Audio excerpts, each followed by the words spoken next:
gentlemen, please welcome the co-chair and trustee of the Bill and Melinda Gates Foundation, Bill Gates.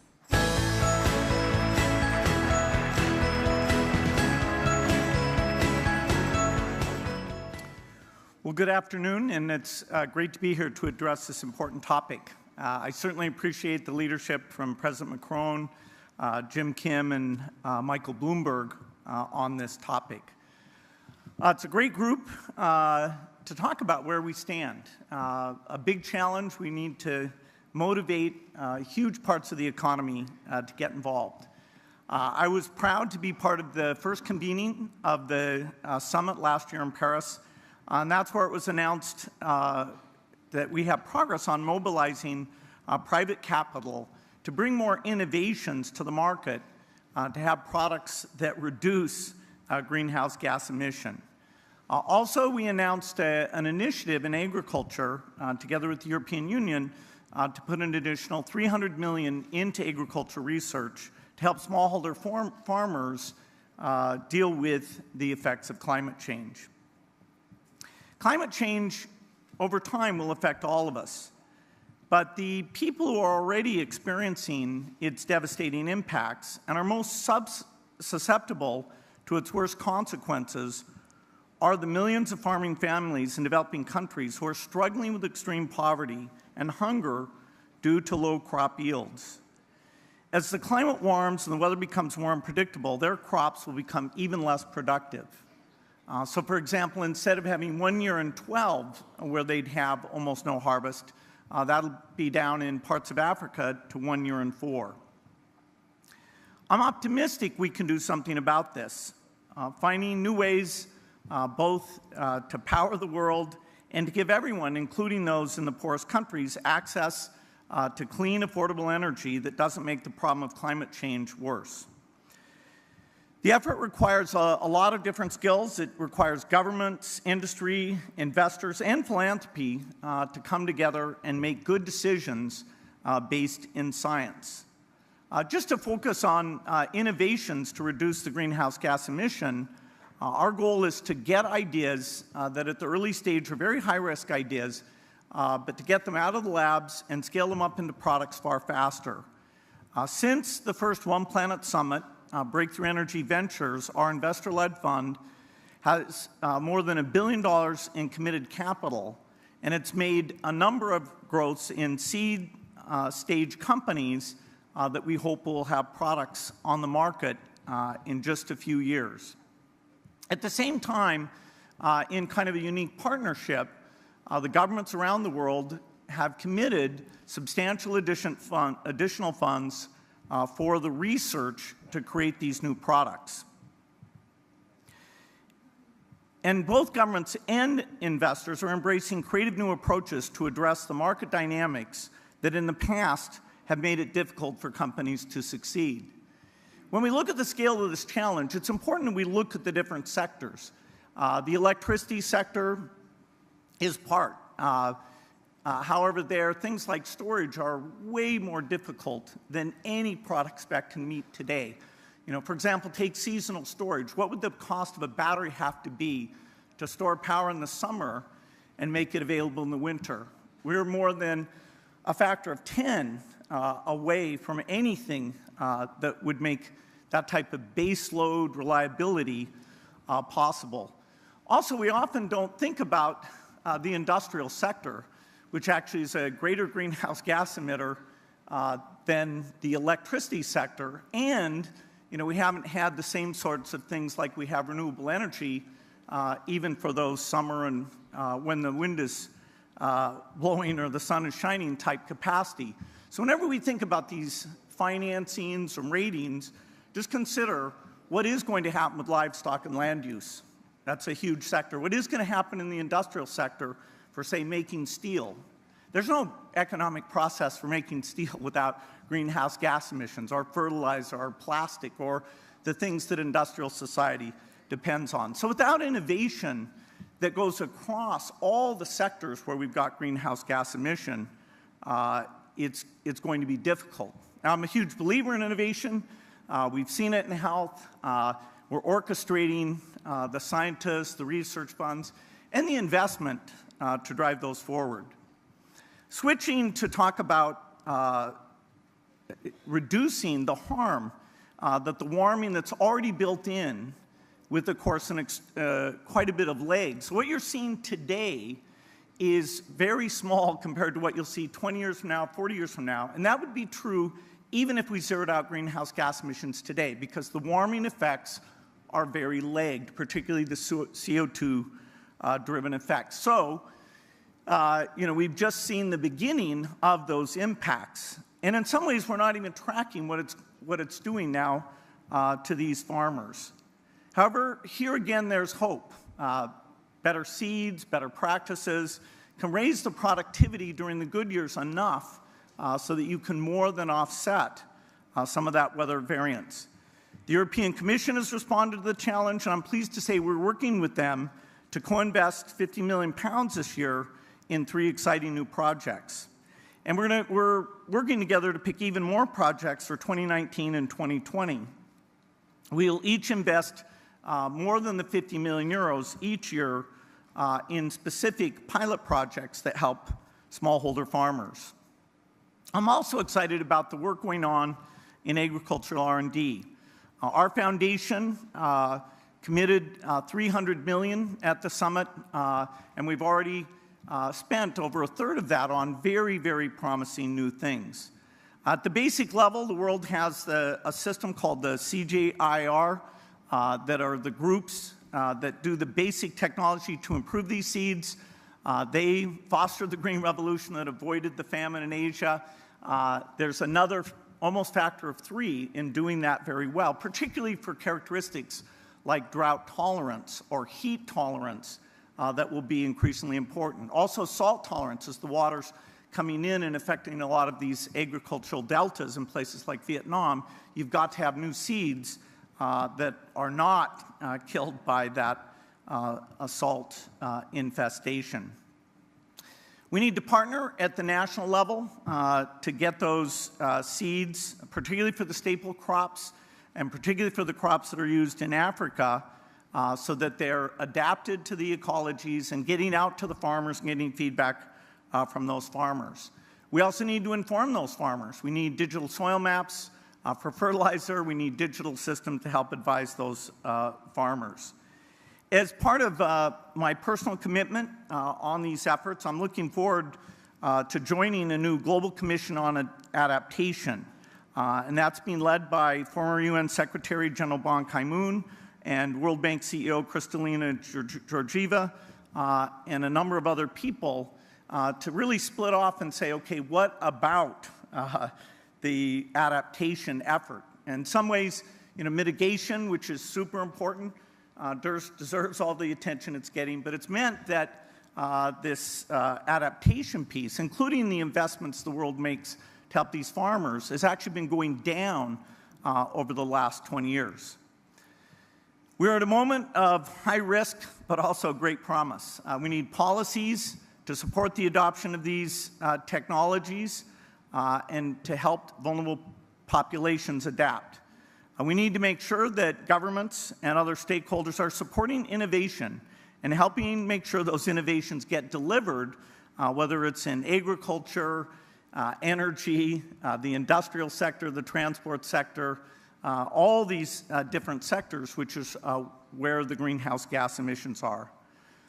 I feel sure that if we drive innovation, surprise ourselves with some breakthroughs, we will be able to reduce the emissions, increase access to affordable energy, and help the poorest, including farmers everywhere, have more productivity despite the challenge of climate change. Thank you.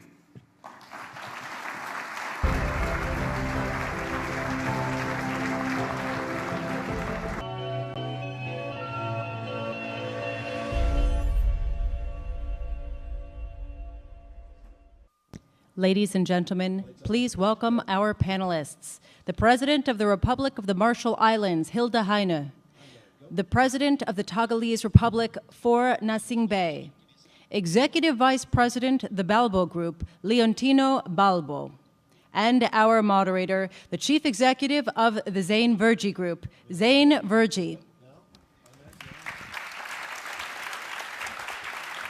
Thank you very much, and good afternoon, everyone. 17 des 18 années les plus chaudes dans l'histoire enregistrées ont eu lieu pendant ce siècle. Et le niveau de l'eau des océans a augmenté de 7 cm en 25 ans. La situation empire.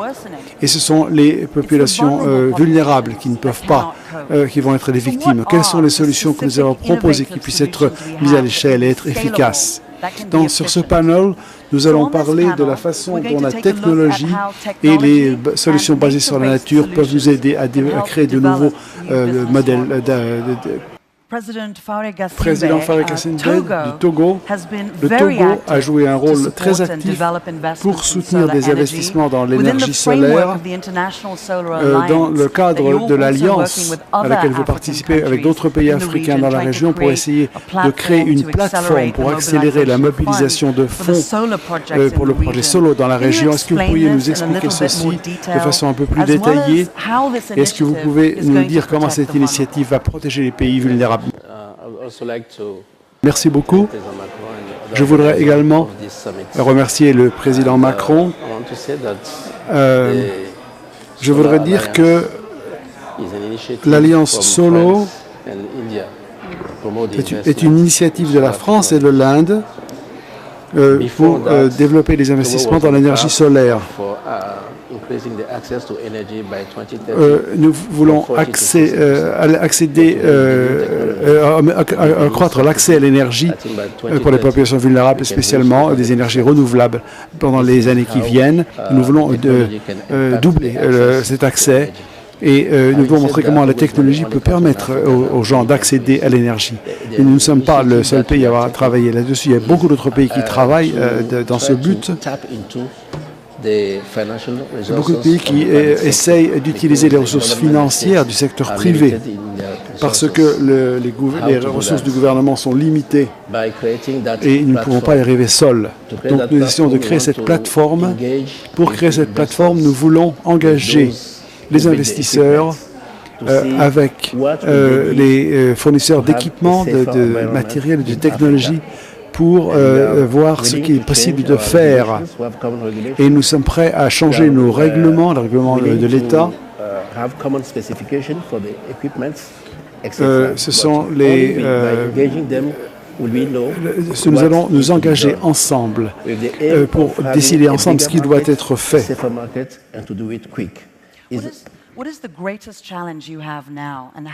Mais quel est le défi numéro 1 selon vous, sur la base du succès du Togo jusqu'à présent? Qu'est-ce que vous direz comme... je pense que c'est comprendre la différence entre la disponibilité de l'énergie et l'accès à l'énergie. Ça concerne les populations les plus vulnérables. Parce que il faut que les investissements soient faits dans les endroits les plus utiles, d'un temps pour aider les populations qui n'ont pas accès aux ressources, et pour les familles qui sont vulnérables.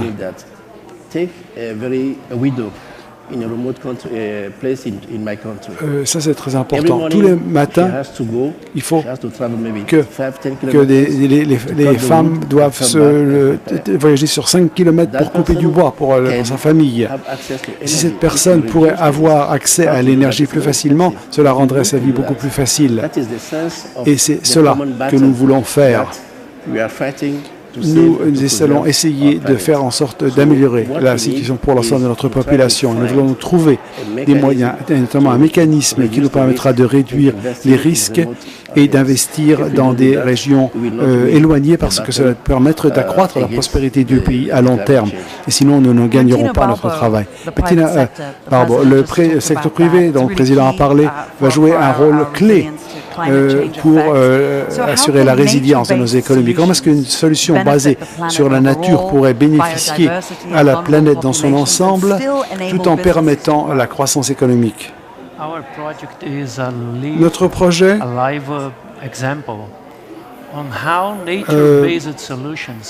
nous voulons montrer à quel point des solutions peuvent utiliser toutes les ressources disponibles après 25 ans d'études de la situation pour voir comment la vie évolue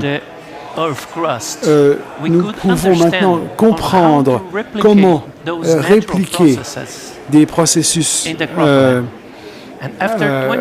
utiles, des processus efficaces. Et après avoir étudié des modèles d'utilisation de la nature, nous avons compris comment la restauration du sol, par exemple, et de la fertilité, l'amélioration de la disponibilité de l'eau, et toutes sortes de choses comme cela. Il est clair que nous pouvons tirer parti de la biodiversité. Et en plus de cela, nous pouvons développer un nouveau modèle de production.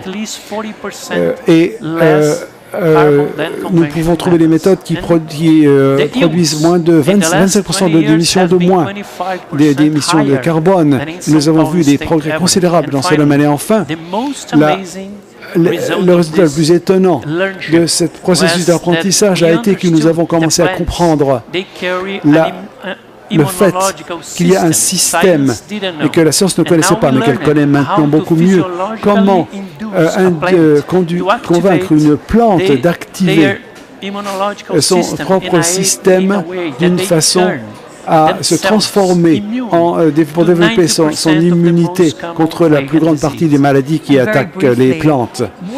Et très brièvement, quelle serait la prochaine étape nécessaire pour mettre à l'échelle des solutions basées sur la nature? Les membres de mon équipe, pour moi-même, ont certaines connaissances, d'autres personnes ont d'autres connaissances. Nous avons besoin de systématiser ces connaissances pour qu'elles soient accessibles à toutes les personnes qui pourront l'appliquer. Merci beaucoup. Il faut terminer maintenant notre brève conversation, malheureusement, mais nous savons que nous pouvons aller au sommet en ligne le 22 novembre et nous serons très heureux d'y participer. Merci beaucoup.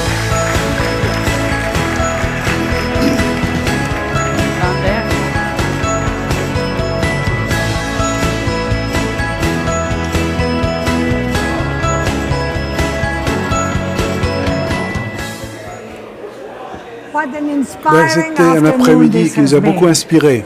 Il semble très clair, sur la base de tout ce que nous avons entendu, que les actions sont entreprises et que les progrès sont réalisés.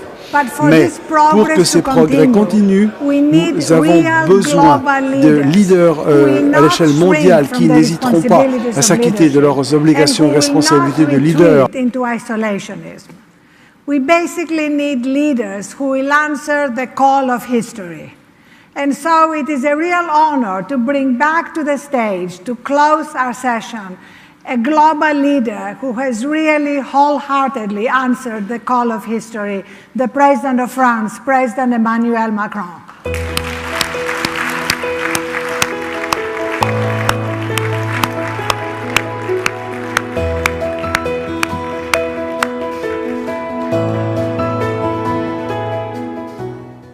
Thanks very much. I was very happy to be here from the very first second to the very last one. J'étais très heureux d'être ici depuis la première seconde jusqu'à la dernière parce que nous changeons toutes les façons classiques d'avancer parce que normalement un leader fait un discours et quitte la salle. Donc j'étais heureux de pouvoir rester avec vous et vous écouter ainsi qu'à votre engagement d'action. Et je dois dire qu'en tant que président français, et j'ai remarqué dans cette salle, je vais parler de mon pays pendant une seconde, qu'il y avait les présidents de sociétés comme Total, Danone, BP, et qu'ils ont pris du temps, sur leur temps, des heures pour être ici. Il y a quelques années, certaines sociétés censées faire partie des affaires traditionnelles.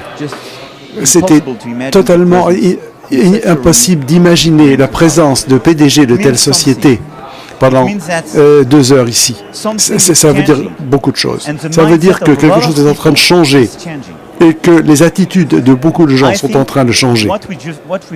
Je pense que ce que nous venons de vivre, c'est quelque chose de très nouveau, une nouvelle façon de procéder, et avec la présence de leaders du secteur public comme du secteur privé. Et je veux simplement conclure, parce qu'il reste que très peu de temps, mais je veux dire simplement que du côté des gouvernements, nous avons noté les engagements pris par plusieurs dirigeants pour participer à différentes initiatives ou lancer de nouvelles initiatives, des initiatives régionales pour le Pacifique avec la Nouvelle-Zélande, avec les Caraïbes, l'Afrique, mais également une initiative globale, mondiale, pour la neutralité en matière de carbone. Et je veux remercier tous ces dirigeants pour cette initiative et je veux dire que nous devons aller encore plus loin et encore plus vite. Et je soutiens l'initiative annoncée par la Commission européenne. Je soutiens l'initiative de financement durable de la Commission et je pense que nous devons aller encore plus loin pour faire en sorte que nous changions notre marché pour le gaz carbonique et les émissions. Et il faut pousser les gens à investir davantage dans l'énergie verte et décider de trouver de nouvelles incitations pour y arriver. Et cela, c'est pour le côté des dirigeants et des gouvernements. En ce qui concerne ensuite le secteur financier, il est clair qu'avec le Premier ministre de Jamaïque, nous sommes très heureux d'entendre ce qu'il a dit, mais je suis très prudent en ce qui nous concerne nous-mêmes. Parce que nous, collectivement, nous sommes des spécialistes de la façon de parler d'écologie, mais de ne pas vraiment agir comme cela. Et ces 100 millions de dollars, ça peut représenter tout ou rien sur la façon dont c'est utilisé. Donc, nous allons faire notre travail, mais encore plus important que cela, pour moi, le but principal de notre action avec le Premier ministre de Jamaïque, ce sera le changement. Ce ne vont pas dire quelques dollars sur les grandes sociétés pour les investir de financer la lutte contre le changement climatique. Non, ce qu'il faut, c'est changer la philosophie et le fonctionnement en profondeur de ce secteur. Et je veux que ça produise un résultat. Et je vais en parler maintenant. Il s'agit de financer la lutte contre le changement climatique, mais également différentes discussions que nous avons eues sur les partenariats. Nous avons réussi à convaincre plusieurs fonds souverains. Ils ont engagé, ils ont décidé d'investir de l'argent. C'était vraiment fantastique ce qu'ils ont fait. Je les en remercie. Et ils l'ont fait, c'était très bien expliqué par nos amis Elna et le PDG de CPAF. Parce que cela est logique pour l'entreprise, c'est rentable et pour leurs actionnaires et parce que c'est bon pour leurs enfants. Je veux dire, nous avons différents leaders, notamment responsables des finances dans cette salle, et ils décident de rejoindre ce club et ce partenariat pour le financement de la lutte pour le climat est très important. C'est un changement considérable et c'est vraiment là où tout bascule. Et je veux accélérer le mouvement à obtenir de nouveaux engagements du secteur privé et du secteur financier notamment, parce que cela donnera plus d'argent pour financer notre transition et également parce que cela donne plus d'incitation pour les sociétés. Je pense que nous avons deux alliés importants à mobiliser dans cette bataille. Les citoyens, ils sont ici, ils nous poussent à agir, et les investisseurs. Parce que lorsque les banques investissent et rejoignent cette initiative, elles entraînent les sociétés à changer leur attitude et à investir également davantage dans la lutte contre le changement climatique. Donc, ce partenariat pour le changement climatique est un résultat très important, un produit très important de cette session, et je veux que nous accélérions le travail pour aller plus loin et plus vite dans cette voie. Troisièmement, la Banque mondiale et la Banque de développement. Merci, Jim, pour votre engagement. Pour les batteries notamment, pour la technologie, pour les investissements. Merci de vous axer sur cette question de plus en plus. Ce que vous avez annoncé aujourd'hui était très important. Mais je veux également remercier et encourager les banques de développement régionales des différentes régions du monde pour aller plus loin encore et plus vite. Et c'est pour cela que je confirme en fait l'initiative française pour le laboratoire de capital national. Nous allons investir 24 millions de dollars de plus pour financer ce laboratoire et cette initiative sur la biodiversité. C'est une étape en avant très importante. Je suis persuadé que c'est notre devoir parce que nous faisons partie de ce continent, parce que la France fait partie de ce continent et parce que je pense que le rôle de l'Amérique latine en termes de biodiversité et le fait que 40% de la biodiversité du monde existe sur ce continent américain est très important. Et en marge du G20, le président de l'Argentine et d'autres leaders vont discuter et nous allons annoncer de nouvelles initiatives dans ce cadre.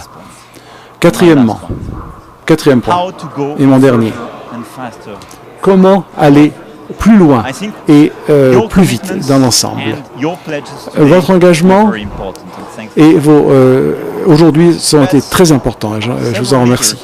Mais plusieurs dirigeants ont expliqué que les émissions de CO2 ne peuvent pas être considérées comme le seul combat.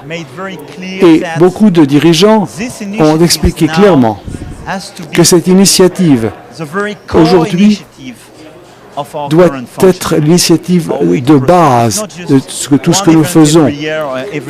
Ce n'est pas un événement par an ou tous les 6 mois, non. Et ce qu'il faut, c'est le mettre au cœur du business model pour l'avenir. C'est pourquoi je pense que ce sommet, ce laboratoire basé sur une planète est très important et nous allons la promouvoir. Faire en sorte qu'il y a beaucoup de PDG, de leaders politiques, ou du secteur public ou du secteur privé, qui réfléchissent à des façons d'innover et d'aller beaucoup plus loin. Comment mettre à l'échelle les premières initiatives qui ont été lancées. C'est une étape très importante. Je pense que nous devrions avoir 3 objectifs principaux. Les émissions, la réduction des émissions pour le CO2, mais également la préservation des océans et de la biodiversité. Et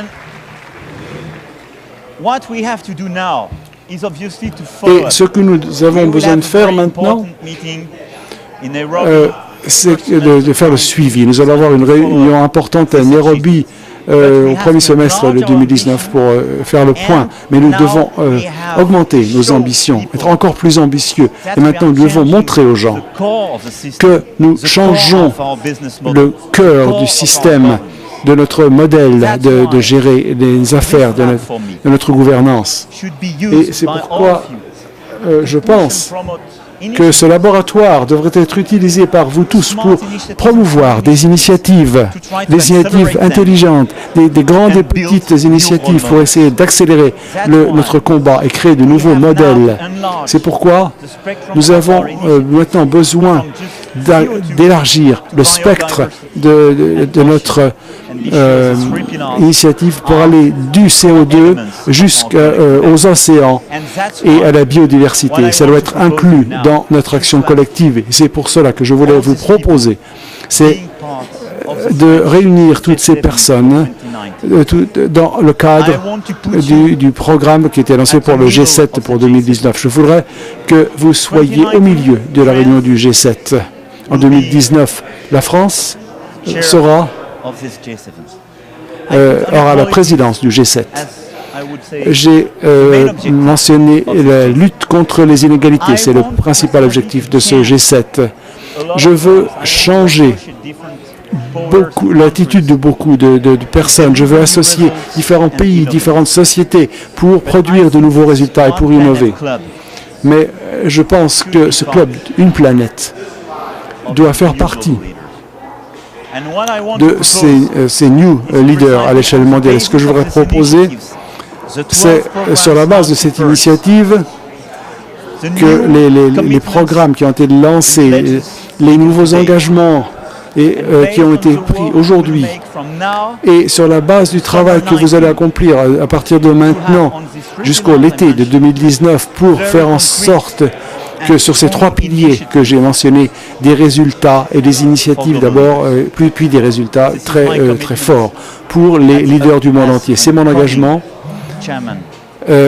en tant que futur président de ce forum, ce qui veut dire que vous allez devoir travailler à nouveau, trouver de nouvelles idées, mais également, je suis sûr que si vous êtes engagé envers cette mission, si vous êtes convaincu que il ne s'agit pas seulement de parler, mais également d'accomplir, de prendre des engagements de redevabilité, d'initiative, nous pouvons changer complètement, de 20 à 30% de nos entreprises.